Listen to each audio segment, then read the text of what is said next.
काफ़ी लोगों को ये कंसर्न भी होता है, हमें एक्चुअली ये सवाल आया भी आपके लिए कि क्या स्टॉक्स लेना शरिया कंप्लाइंट होते हैं कि नहीं? What's the Islamic concept behind that? देखें, सबसे पहले तो मैं आपको ये बता दूं, Pakistan stock exchange has sharia compliant index. Okay. पूरा के पूरा इंडेक्स है जिसके अंदर आपकी 100 प्लस कंपनीज है जो कि शरिया कंप्लाइंट के अंदर, शरिया के अंडर आती हैं। हाँ। अब उसके अंदर आपका काम करना ऑब्वियसली शरिया कंप्लाइंट। ठीक है। इनफैक्ट ये बता दूं 2030 तक पाकिस्तान का अपना जो टारगेट है कि सारी बैंकिंग को शरिया कर देंगे। दैट मींस आफ्टर इन 2030 और after 2030 everything in stock market is going to be completely शरिया। पूरी शरिया विंडो है हमारे पास। How amazing. So is that just as fruitful and lucrative also? Of course yes. I mean if every country turns out to be शरिया compliant, तो जो हम प्रॉफिट मार्जिन्स की बात कर रहे हैं, you will be actually investing in Sharia compliant companies earning the same margins. So what about I was under the impression that Malaysia and Gulf countries are one of the biggest Islamic capital markets as well. Is that true? I wouldn't say biggest capital market, but yes, one of them. Yeah, one of them. I mean, the investor involvement is not as big as the other countries. अच्छा, सही है। मतलब अगर if you talk about India, if you talk about Bangladesh, America, UK, USA में मतलब 10 करोड़ लोग investors हैं। India में मार्केट भी तो बड़ी है। मार्केट बड़ी क्यों है? क्यों मार्केट बड़ी होने की वजह, अकल भी है उनको थोड़ी। मार्केट बड़ी होने की वजह है क्योंकि इन्वेस्टर्स ज्यादा हैं। पाकिस्तान की मार्केट बड़ी क्यों नहीं है? क्योंकि इन्वेस्टर्स कम है। अच्छा, ये मेरा आपके लिए नेक्स्ट सवाल था कि यहाँ पे कितने इन्वेस्टर्स हैं और इन्वेस्टर्स की जरूरत क्यों पड़ रही है? Why do they need to invest? आपको मैं बताऊं, आज से 1.5 साल पहले 4 लाख इन्वेस्टर्स है सिर्फ मार्केट में। अच्छा। आज की डेट में पिछले 1.5 साल में 2 लाख इन्वेस्टर्स बढ़ गए। आज 6 लाख इन्वेस्टर्स हो गए। मैं ये समझता हूँ कम से कम 6 करोड़ होने चाहिए थे। Really? अगर ये 6 करोड़ होते तो जो आपने मुझसे पहला सवाल कहता ना कि लोग पैसे हार जाते हैं, मैं आपको गारंटी के साथ कहता हूँ पैसे नहीं हारेंगे। क्यों? चलो अब आप मुझे लॉजिक एक्सप्लेन करो उसकी। Because the depth of the market. आज क्या होता है, अगर आपके पास कोई खराब खबर आ जाती है, फॉर एग्जांपल ये यूएसए ईरान का पैनिक सेलिंग हो गई, तो अगर 10 लोग बेचने वाले तो 100 लोग खरीदने वाले होंगे। आज क्या हो रहा है, 10 लोग बेचने वाले, बायर नहीं है मार्केट। तो ये बेसिक हमारा डिमांड सप्लाई का एक मॉडल हो गया कि वो सही से। Oh, how interesting is that. Now nobody thinks of these things. हां, nobody, and I am really glad आप ये चीजें इस तरीके से बोल रहे हैं because I think it's important. अच्छा, तो you know Yasir, that brings me to another question as well. You know काफी दफा लोगों को ओवर कॉन्फिडेंस होता है। Let's say I am following you and you give me a hot tip और मैं जाती हूँ, मैं जाके खरीद लेती हूँ।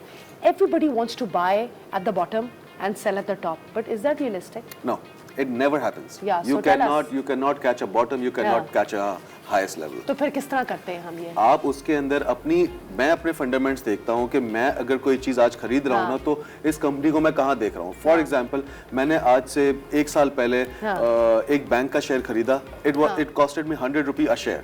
आज वो 300 रुपए का है, मैंने नहीं बेचे। भाई लोग मुझसे पूछेंगे ना 200% रिटर्न हो रहा है तेरे एक्सेल में, क्यों नहीं बेच रहा? मुझे लग रहा है वो यहाँ से 200% और बढ़ जाएगा। अच्छा, तो कौन सा बता दे हमें, हम भी ले लें। ये तो ना करे यार, बताएं, हमें भी बताएं। और मैं आपको सिर्फ ये बता दूं, वो इस वक्त आपको 10% तो डिविडेंड दे रहा है एनुअली, तो 10% में डिविडेंड तो आता रहता है। जैसे आप एक्सप्लेन कर रहे थे कि स्टॉक नहीं है, डिविडेंड आपको हर क्वार्टर आएगा। People who are looking for a consistent income, dividends उनके लिए बेहतर है। हर क्वार्टरली आपके बैंक में पैसे आएंगे, खुद ही आएंगे, right? How comfortable is that? And this is sharia compliant also. So what's the issue? अच्छा, एक और चीज मैंने नोटिस की थी when I was going through it, there is no diversification in portfolio as well. लोग हैं वो एक ही किस्म का स्टॉक खरीदते रहेंगे, फिर उसको उसी को सेल करते रहेंगे, फिर उस एक ही के अंदर बहुत ज्यादा इन्वेस्ट करते हैं। नहीं, ऐसा नहीं है। डाइवर्सिफिकेशन है, बट डाइवर्सिफिकेशन में सेंसिबल डाइवर्सिफिकेशन नहीं है। What is a sensible diversification? Sensible diversification is, अगर आपने देखा होगा पाकिस्तान का इंटरेस्ट रेट वेरी वॉलेटाइल। 5 साल पहले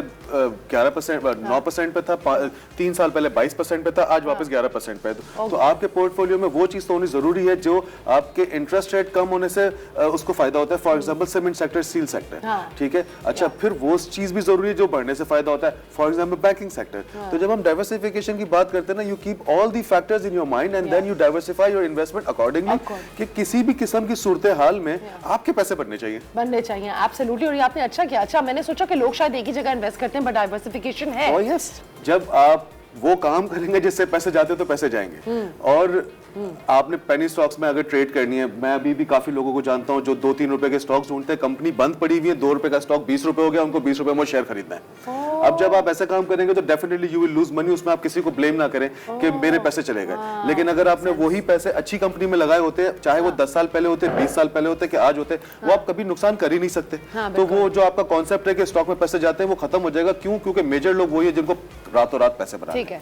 अच्छा, दूसरी चीज इन्होंने कहा कि आपका जो अपना किस तरह आप इन्वेस्ट शुरू में आ सकते हैं करने के लिए? नहीं, इन्होंने ये कहा कि किन कंपनीज में इन्वेस्ट करना चाहिए या तो उन कंपनीज में इन्वेस्ट करें जिनकी बुक्स अच्छी हैं, उन कंपनीज के इन्वेस्ट करें जिनके मालिक अच्छे हों, जिनके नंबर्स अच्छे हों, जो डिविडेंड्स देते हो। उसमें आप 5 साल पहले करें, 10 साल पहले, आज करें। इन्होंने वॉर का जिक्र किया ना, इस सिनेरियो में लोगों को किस तरीके से सोचना चाहिए। आप कंपनी की वैल्यूएशन के ऊपर काम करें। जैसे मैंने आपको कहा कि मैं एक स्टॉक लेके बैठा हुआ हूँ, 100 रुपए का था, आज 300 रुपए का, मुझे लगता है वो 1 साल 2 साल में 600 रुपए का हो जाएगा।